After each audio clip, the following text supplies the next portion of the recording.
As the cover says, this is the Little Giant adding machine.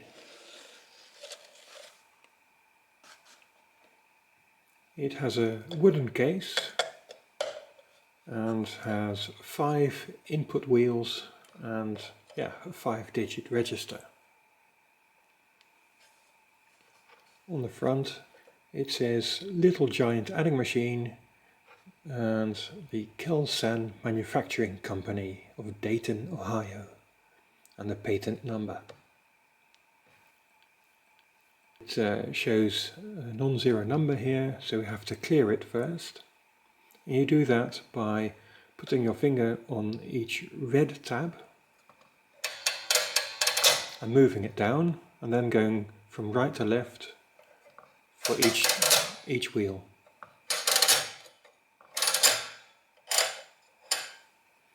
There we go, it's now on 0. And to enter a number you do essentially the same thing, just putting your finger next to the digit you want instead. So if I want to add 5, I'll put it next to the 5 and move it all the way down.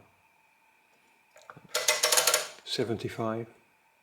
And if I add another 75,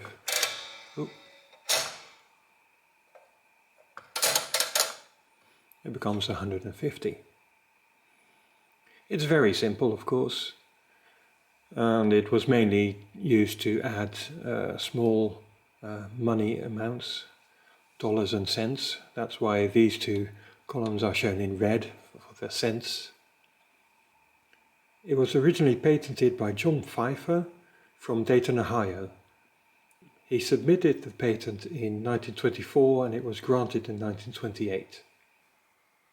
John Pfeiffer has many patents to his name.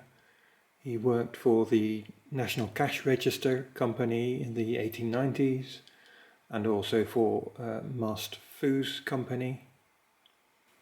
And then for about 20 years he worked for various other companies and even founded his own company to manufacture car parts that he invented. At the end of his career he returned to adding machines and patented this Little Giant. It wasn't called Little Giant at first. It was first manufactured as a toy by the Dayton Friction Toy Company. That was in the late 1920s, early 1930s. That didn't last very long, and the rights were then sold on, and it was in the late 1930s that it was being manufactured by the Kel-San Manufacturing Company. The early toy version did not have a wooden case. That was added by the Kel-San Manufacturing Company.